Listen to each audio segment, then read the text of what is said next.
A very good afternoon, one and all present here. Remembering Saptarishis of KLE, KLE Society is one of the biggest society in Asia, running over 270 institutes all over the world. We are very proud to be part of it. S. Najalingappa College, run by KLE Society, organizing IIC, NISP and IQAC initiated workshop on intellectual property rights. We begin this program with prayer. I request Ms. Sagri Gowda for the prayer.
Thank you, Sagari. Now, I request Vaishnavi to welcome the gathering. Good afternoon to one and all on this platform. It's my privilege to welcome you all for this informative workshop on an overview of IPR in India, initiated by IIC, NISP and IQAC, organized by our S. Najalingappa College. On behalf of the management of KLE Society, principal, all the HODs and coordinators, on my personal behalf, I extend hearty welcome to Honorable Resource Person of today's workshop, Dr. Jagdish Halashetty sir. On behalf of all gathered here, we extend warm welcome to our beloved principal, Dr. Arun Kumar B. Sonapanavar sir. We extend warm welcome to IQAC coordinator, Dr. Mahananda Chatwadagi madam. We welcome Dr. Shankar B. Madivade sir, NISP and IIC College. We extend warm welcome to Dr. Pratibha KS, HOD Biotechnology and IPR Coordinator. I also welcome to all HODs, coordinators and fellow teachers and student friends. We welcome you one and all. Thank you. Thank you, Vaishnavi. Now I request Sushmita to introduce today's resource person, Dr. Jagdish Halashetty sir.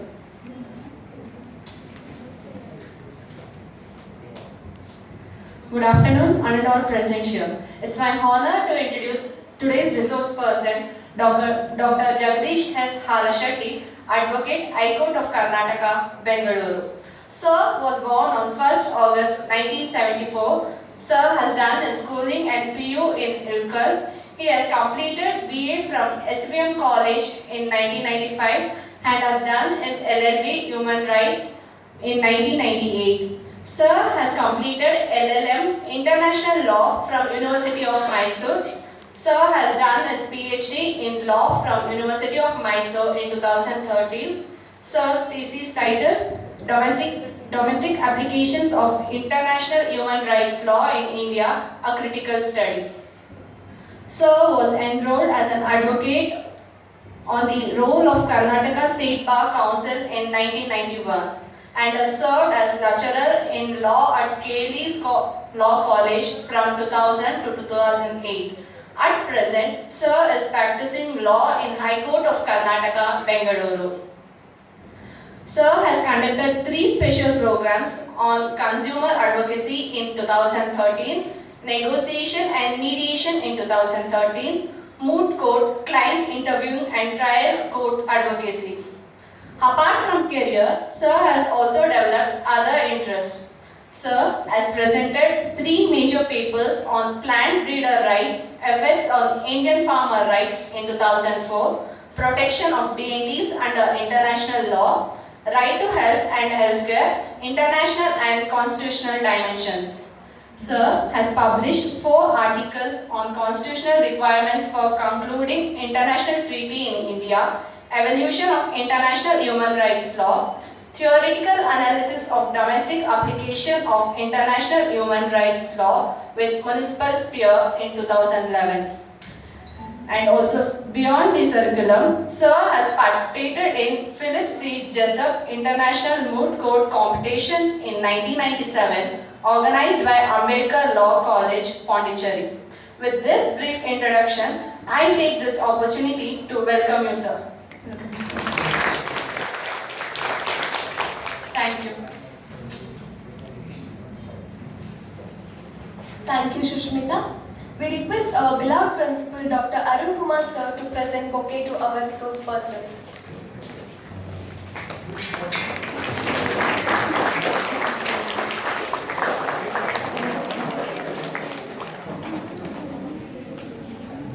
Thank you, sir.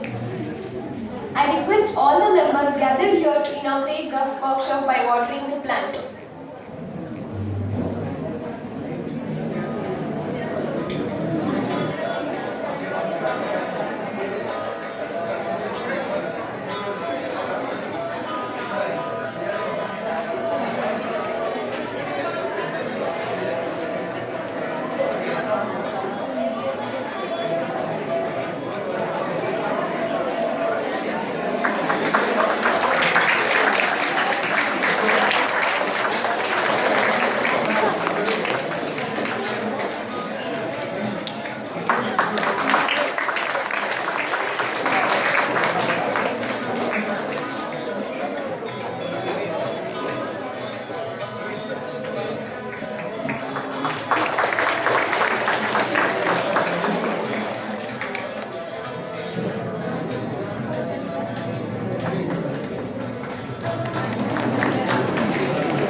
Thank you, everybody. Now I request Dr. Jagdish Harsheti sir to enrich us with the knowledge of IPR.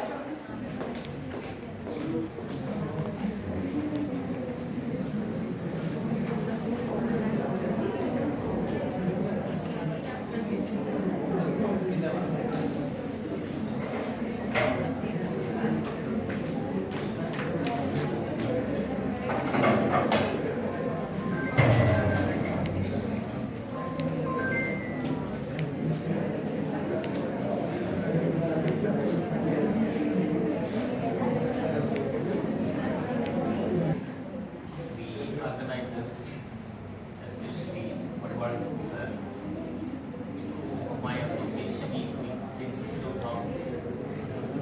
It's been 22 years that we are known to each other, and it was him who asked me whether I can give a lecture on IPR. I readily agreed because KLE is not new to me.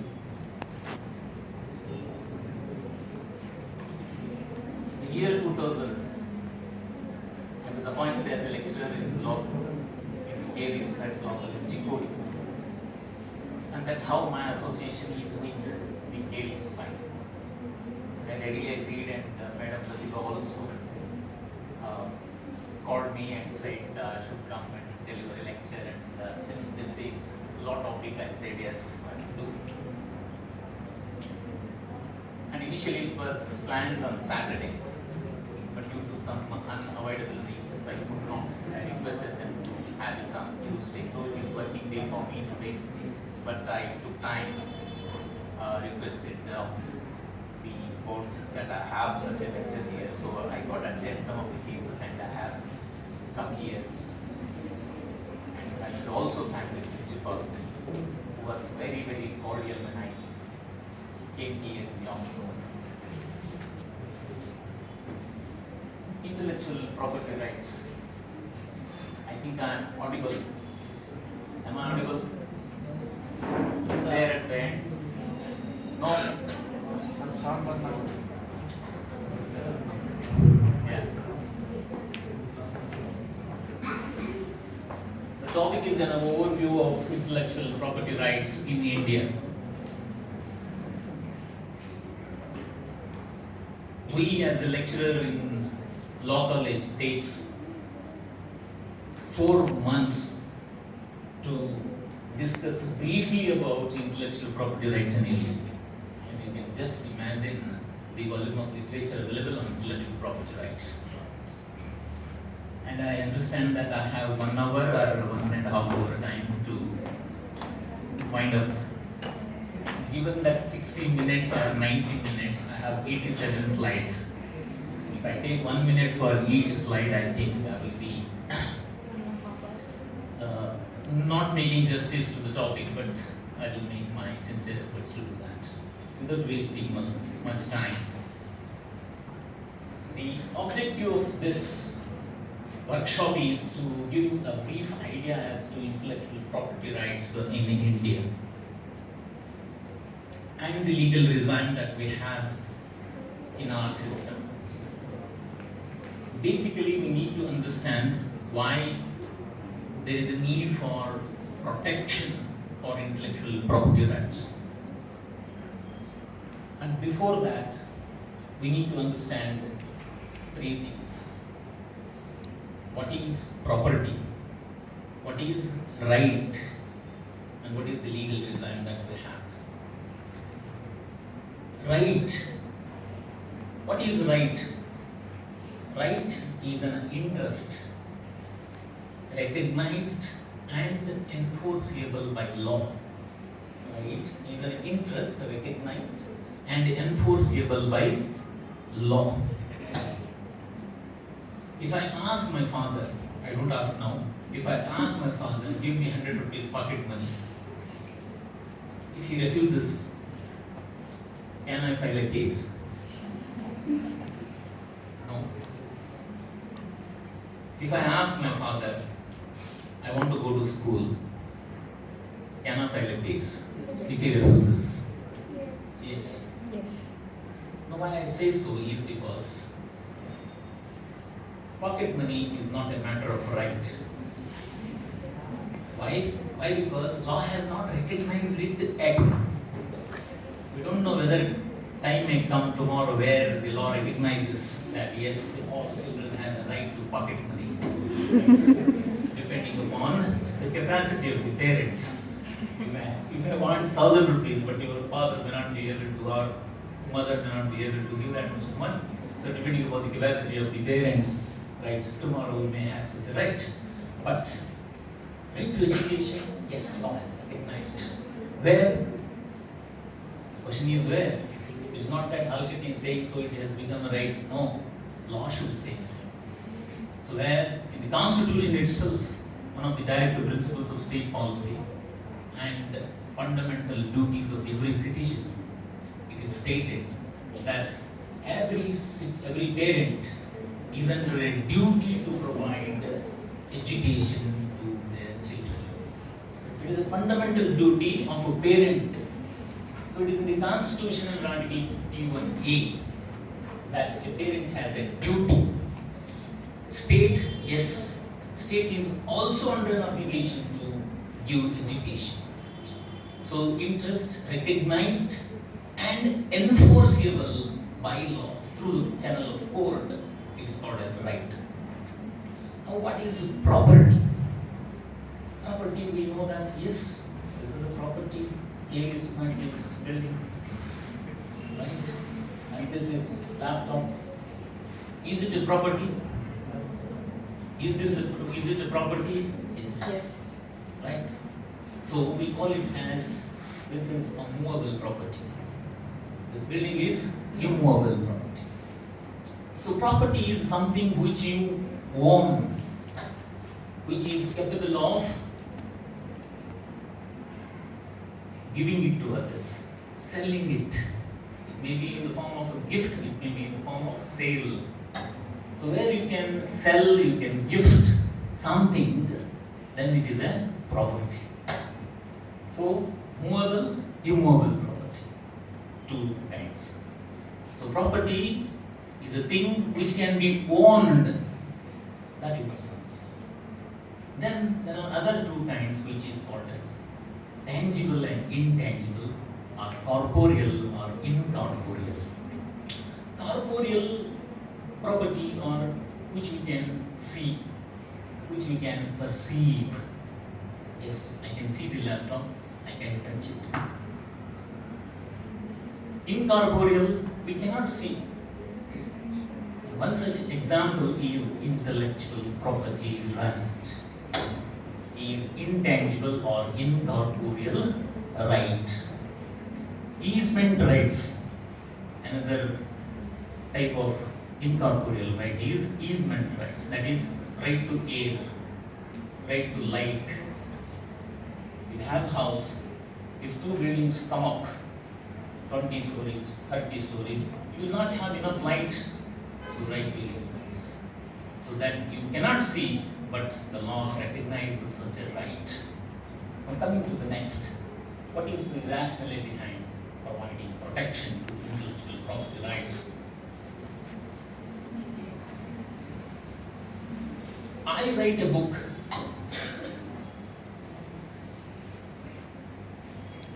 and it can be converted into a cinema. I write a book and keeps it to myself. I don't make it public. What is the use of it? I say, if I publish, other persons may copy it. So they may make use of it. They may make a movie on the basis of that story. What I get, I invent medicine. I have made a lot of research. But if law does not protect my interest in that particular invention, product, what is the use? That is the reason why law recognizes the skills of the individual and says that you make revelation, you make it public, I will protect your rights. And what is that?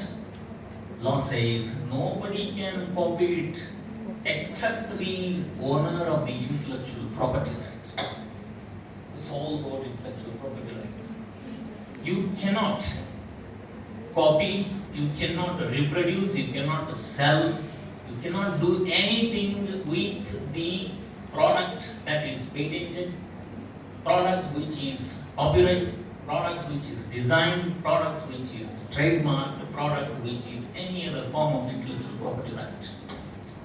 And that is the law in almost all countries now. And in India also we have several legislations protecting intellectual property rights. It's a creation of some of the basics of the intellectual property rights. It's a contract between the government and an individual. Government says, you make regulation, you make it public, I will protect it.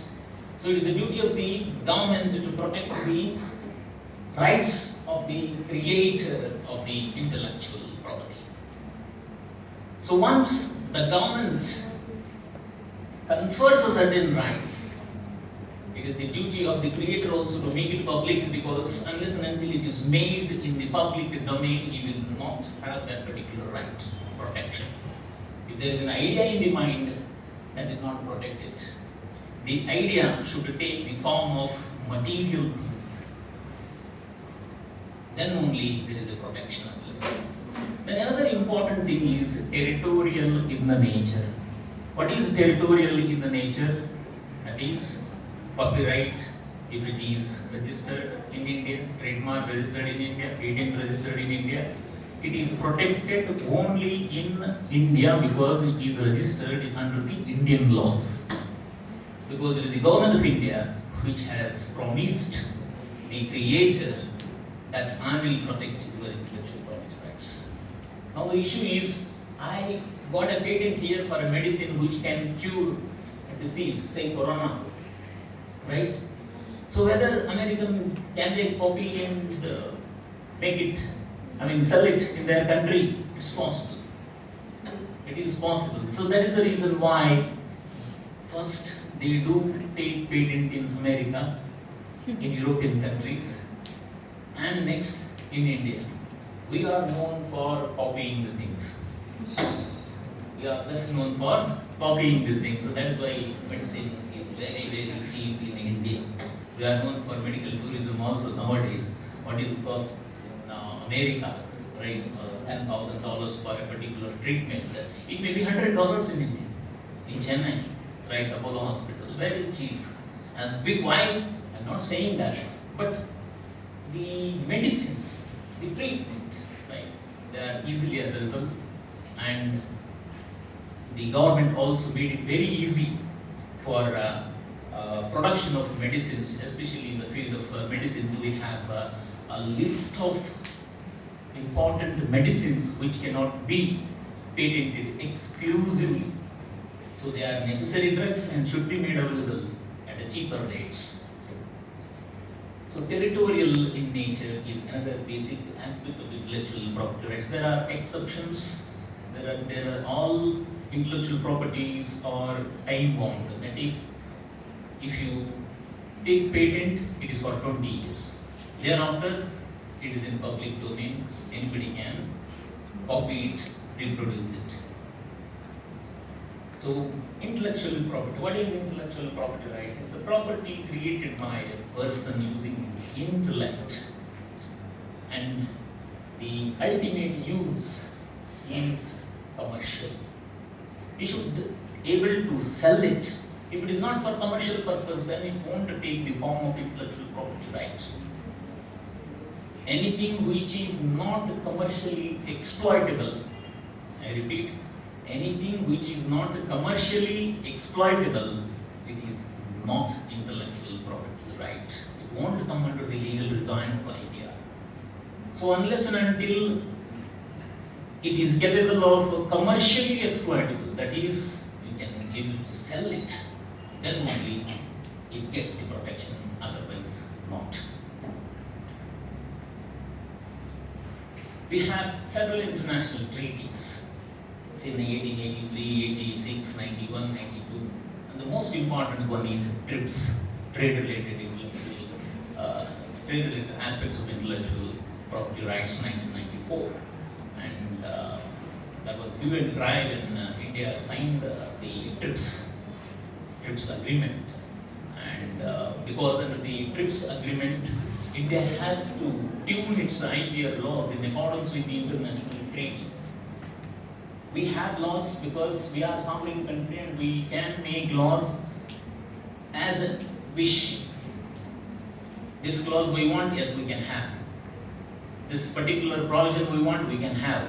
But if you are a party to the international agreement like this, then this international agreement says, no, you should have these clauses essentially in your laws.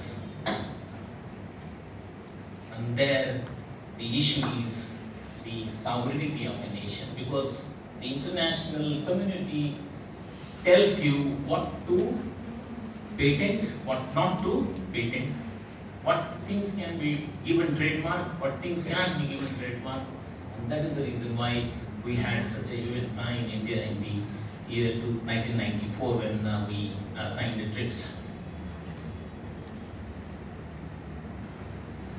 These are the laws that we have in India. The Copyright Act 1957, Patents Act 1970, Designs Act 2000, Trademarks Act 1999, Geographical Indications of Goods, Registration and Protection Act 1999, Semiconductor Integrated Circuit Layout Designs Act 2000, the Protection of Plant Varieties and Farmers' Rights Act 2001. These are the major IPR laws in India. I have the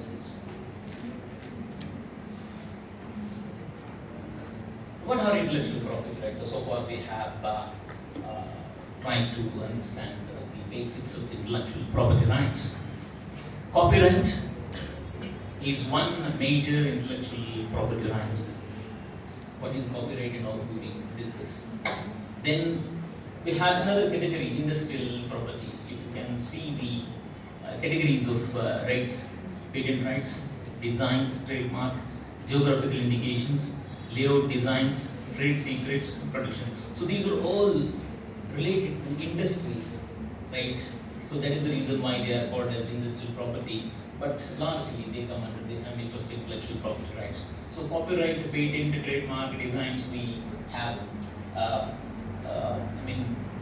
learned about it, whether in paper or in news, we have come across.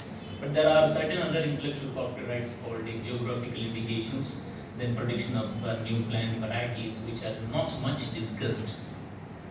And they are also now gaining a lot of importance. Now let us see what is copyright and its related rights. What is copyright? The very term itself suggests right to copy is copyright. It is as simple as that. Right to copy is copyright. We all make photocopies. Every now and then we highlight the right of the author of the book. Right? Immediately you take every one book and take it as well. There if you read without the permission of the publisher, you cannot copy it, it is an offense. Every now and then we commit offense, but we are let off. Because it happens only in India, that's how. Okay. So, original, literary, dramatic, musical and artistic works. Cinematographic films, sound recordings, broadcast reproduction rights and performance rights. You must have heard the Ilayaraja, the famous musician, sent a legal notice to S.P. Balasubramanian saying that, see, you cannot use my music when you sing the song, which I post. Right? Then Balasubramanian said, what is this, all these years I am doing this and now you have issued a legal notice. Then the matter was resolved amicably between them. But look at that. The musician issued a legal notice that you cannot use my music. You can sing songs without music. It's my music. Right? Right? In India festivals, right? We use music, we play, right? We dance. Actually, it is not possible. It's against the law. But you cannot prevent. There are certain rights, there are certain duties which it's not possible to perform. It's not possible to prevent, especially the Microsoft, Windows 10 and all that. Right? Every now and then it is copied. We too have a duplicate Windows 10. Right? Is it possible for a Microsoft company to file a case against? No. So they can file only against the top companies. They come to know I am using duplicate, but they will not file because he is an individual. But if a company copies and use pirated Windows, then they will file a case because they get a lot of works for that. So this is how practical usages of intellectual property rights. So copyright not only protects the right of the author in terms of book, it also protects the sound recordings, the cinematographic films, then the broadcast reproduction rights, that is, say, Star Sports. Right? They have exclusive right to telecast live cricket matches or any other matches if they have license from the organizers.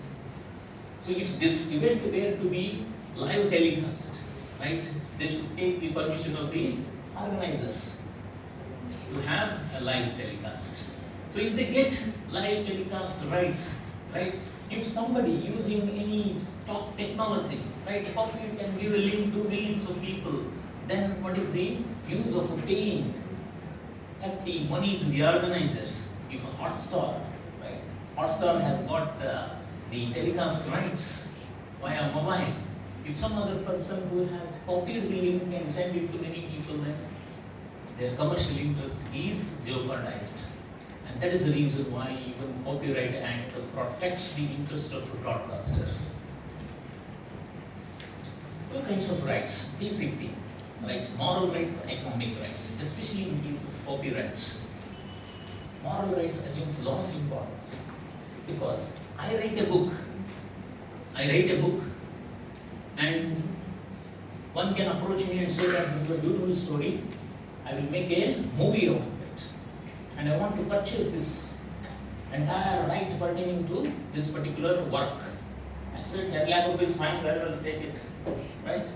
And at the end, right, in the end, the original story, right, end is different. My touch to the end is different. And the person who has purchased the work, he says, no, this is not the correct ending. We will give different ending. Right? Kayamat se Kayamat Tak, if you have seen that movie, right? Originally it was a happy ending story. Right? And later they decided to have a sad ending.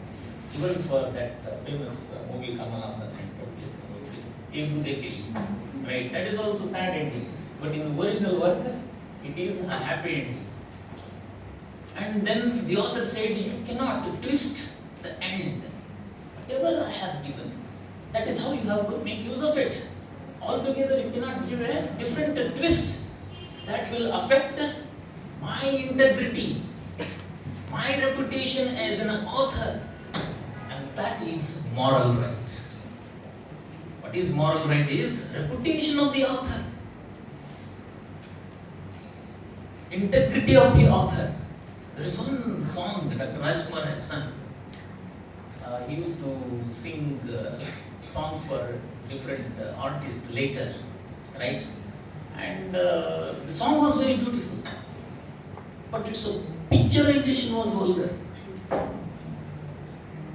then it was a shock for the family, right? How can they picturize on Dr. Rajkumar's songs like this? There was kissing scene and all that. Then they immediately protested. You can't picturize the song like this. You didn't say that you are going to picturize a song like this. Otherwise, Dr. Rajkumar would not have sung. And later, when Rajkumar sang songs for other artists, right, they used to show the picturization. Then they could have produced it. That is how it started later. So it is the integrity, it is the reputation of the author or singer that comes into picture.